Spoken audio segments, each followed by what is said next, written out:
I'd just arrived at a tiny hostel a short journey from Huaraz, after a few days of hiking and camping in the mountains of Peru. It was the only accommodation for miles, was completely empty, and the place was run by a very old but welcoming Peruvian couple. The owners happily greeted us, but also seemed surprised that we'd found them. Later in the evening, I was chatting with one of the owners while cooking some dinner.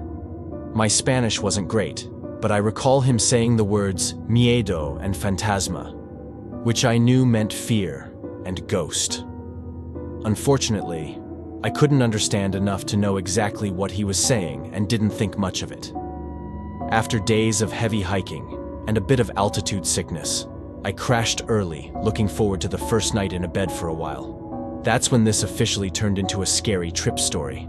I conked out immediately, but then became slightly conscious after hearing noises from outside the room. I remember having a very uneasy feeling and it being cold. I kept on looking up towards the door and noticed it was slightly ajar. Slowly, I saw a small, figure-like shape sitting by the top of the door with an ominous face looking down on me. I felt rigid, just staring at this figure above the door. By this point, I was feeling truly scared. All of a sudden, I shot up in my bed, dripping with sweat, and realized that it was just a dream. I felt a strange feeling of half-awake relief, and then looked back up towards the door to see this dark figure was still perched up there looking at me. The feeling of panic that followed was indescribable. I completely froze in terror for what seemed like ages, just staring at this figure. I then woke up, again, just like I had, but with much more sensation and a gasp of breath. The first time waking up was part of the dream. I'd never experienced anything similar before, or again, after that night. I spent the rest of the night too damn terrified to fall asleep and trying my hardest not to look at the door. The next morning I spoke to the other owner, who spoke clear English, and told me that people had said the room was haunted by a ghost. I struggled to sleep in hostels for a long time afterwards. Ramping up for some video production work in NYC, I'm Michigan-based. Our producer sent an email. How did we like the Maritime Hotel in the meatpacking district? It looked a little goofy, maybe, with its round porthole windows and old-timey wood-paneled lobby. But why not? Before I could write back, an email from a coworker arrived. Is there any way we could not stay here? I have a thing about nautical stuff, also clowns and dolls. Cue my eye roll. An urge to buy a clown doll in a sailor suit. Our producer, unswayed by phobias, booked the rooms. Our first night, I experienced nothing remotely ghostly. But sure enough, that coworker arrived on set looking traumatized. I heard kids whispering in my room last night. "You're at the Maritime?" piped up a crew person. Whoa, that place is haunted. The frequent reports of hauntings at the Maritime are most often attributed to a period in the 80s, when, as Covenant House, it hosted wayward teens who were not particularly well treated. In 2011, the time of our stay, the hotel kept a big file of reports from guests, including one woman who ran out of her room shrieking, wrapped in a towel. A ghost had interrupted her shower. Next breakfast, Sailor Phobia waved her phone triumphantly in the air. Look, look! She'd taken a picture. Her, facing the bathroom mirror, surrounded by steam. Everyone crowded around. I can see a face. A little girl, right? So creepy. I couldn't make out a damn thing. And I definitely wasn't going to report that I'd woken up in the middle of the night, having a hard time breathing. Something seemed to be sitting on my chest. A very weird and long minute later, a giant black cat jumped off me. I heard my door open, and a guy in the hallway, somehow I knew it was the janitor, started waving a child out of my room. I could feel the air as it ran past.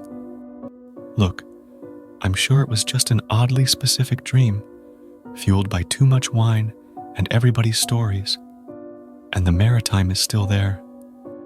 When I search for it, it says, "Save big." Hard no.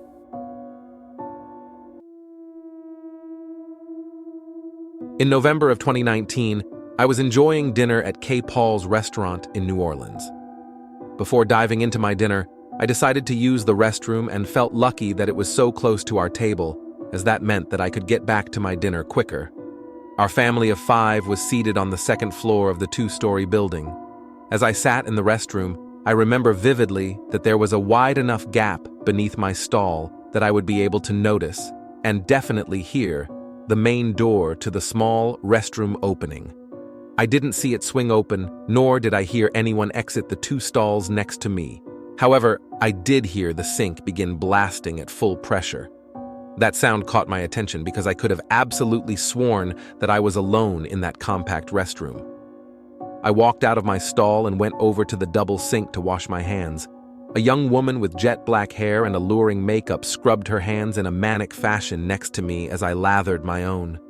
Every once in a while, she would look over at me and grin in a way that made me uncomfortable. I'm a New Yorker. We mind our own business. It seemed odd that she would stare at me so intimately, but I tried to ignore her and not return the glance.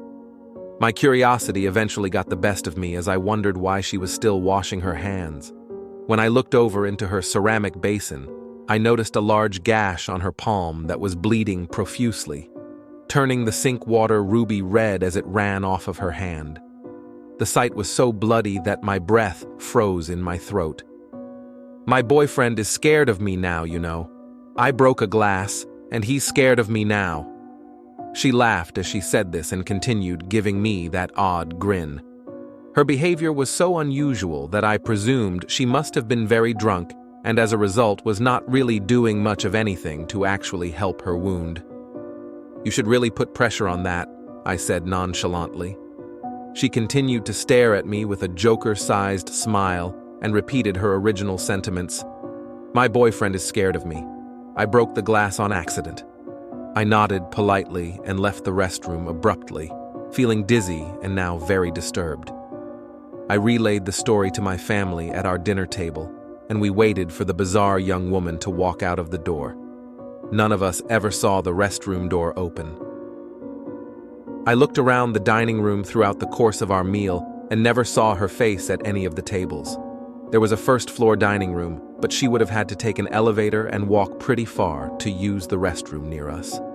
This wouldn't have made much sense considering there were first-floor restrooms. I visited the bathroom once more before we left after dinner, but there was nobody in there. I hope you found these stories as chilling and unsettling as I did. It's a stark reminder that sometimes reality can be stranger and more frightening than fiction. If you enjoyed these tales of suspense, make sure to hit that like button and subscribe for more spine-chilling content. This is your host, Nicholas Black. Until next time.